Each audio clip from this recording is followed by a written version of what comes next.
Shalom teman-teman, pada pagi hari ini saya bertugas untuk menyampaikan renungan dan pada hari ini juga di mana kita bisa merasakan hari Pentakosta dan Roh Kudus dicurahkan bagi kita semua.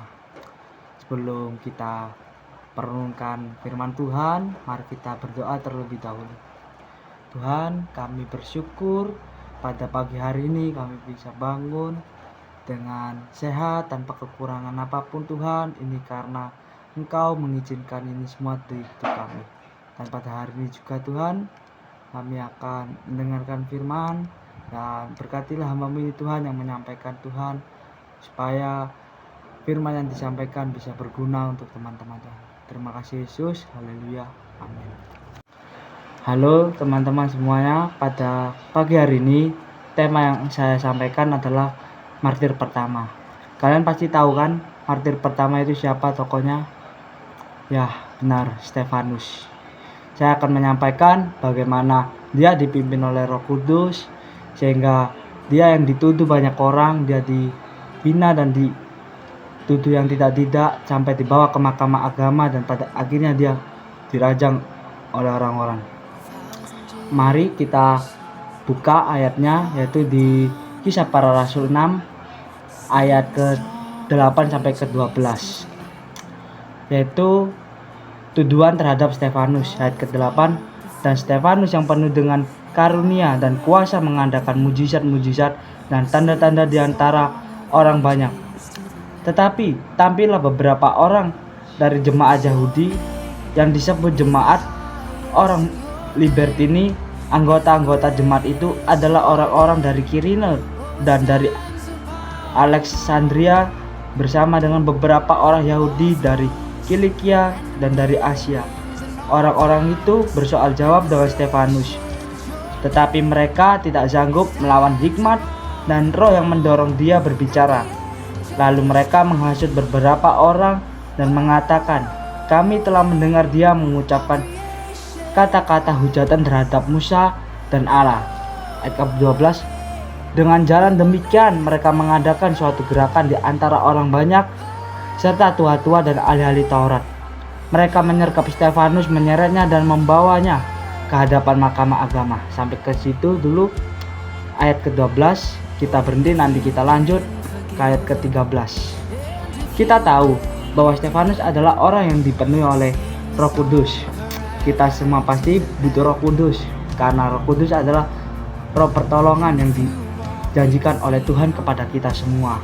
Bagaimana sih Stefanus ini bisa dipenuhi oleh Roh Kudus?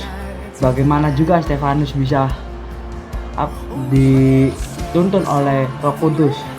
Yaitu di ayat Kisah Para Rasul ke-6 pasal ke-6 ayat ke-1, yaitu pada masa itu ketika jumlah murid makin banyak, timbullah sungut-sungut di antara orang Yahudi yang berbahasa Yunani terhadap orang-orang Ibrani karena pembagian kepada janda-janda mereka diabaikan dalam pelayanan sehari-hari. Pada saat ini juga, di sini juga ada Stefanus. Di sini juga awal mula bagaimana Stefanus bertemu dengan murid-murid Yesus, yaitu ke-12 rasul. Dan di sini juga Stefanus sebelum dia melakukan tanda mujizat, dia adalah seorang food graver ataupun administrator makanan.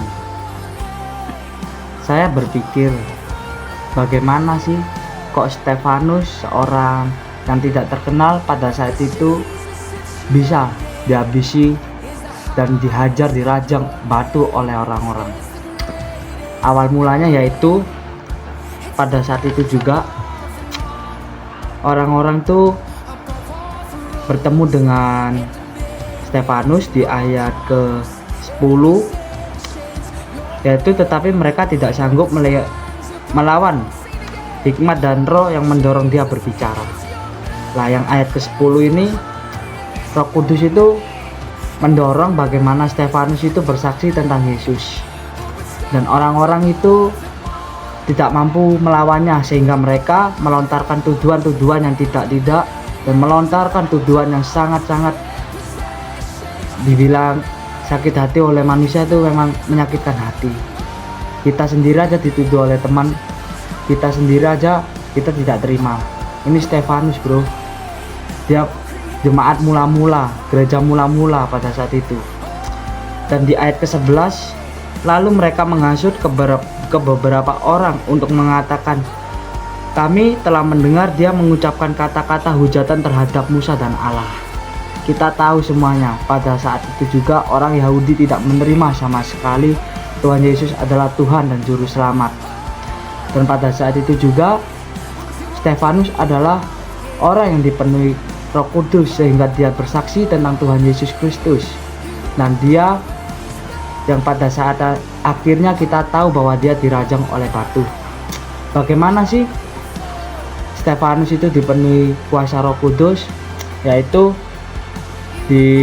dia dengan melayani.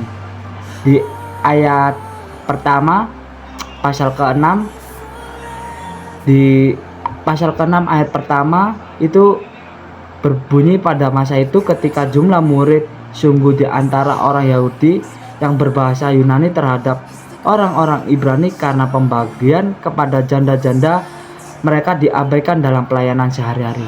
Pada saat itu juga murid-murid Tuhan Yesus 12 rasul itu membagikan makanan kepada janda-janda di tempat itu, dan mereka itu kebingungan mencari orang untuk melakukan itu juga, melakukan pembagian makanan. Nah disitulah juga ada satu orang yang penuh Roh Kudus. Di ayat ke-5 atau ke-6 ini, usul itu diterima baik oleh seluruh jemaat. Lalu mereka memilih Stefanus, seorang yang penuh iman dan Roh Kudus, dan Filipus, Prokorus, Nikanor, Timon, Parmenas, dan Nikolaus, seorang penganut agama Yahudi dari Antioquia. Ya, itu adalah awal mula Stefanus bertemu dengan murid-murid Tuhan Yesus. Saya juga pernah berpikir gini, kenapa sih kok Stefanus itu orang pertama yang dirajam oleh orang-orang, padahal dia tidak terkenal, padahal dia bukan guru-guru besar seperti Yohanes, Filipus, Petrus, dan lain sebagainya. Yaitu saya disadarkan oleh satu, yaitu Roh Kudus mendorong Stefanus.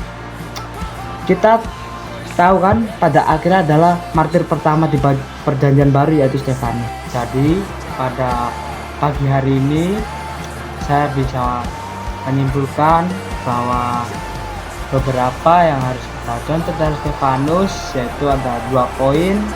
Yaitu pertama, kita harus melayani dari hal kecil dulu, seperti halnya Stefanus tadi yang melayani sebagai administrator di bidang pengantar makanan untuk memberikan makan kepada janda-janda, dan akhirnya dia bertemu dengan ke-12 rasul-rasul dan atau ke-12 murid Tuhan Yesus itu.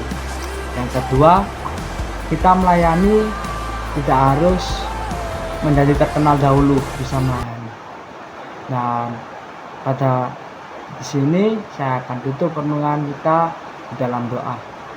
Tuhan, kami mengucap syukur karena kasih-Mu pada hari ini. Hamba-Mu Tuhan bisa menyampaikan renungan yang saya sampaikan Tuhan, biar bisa berguna bagi teman-teman.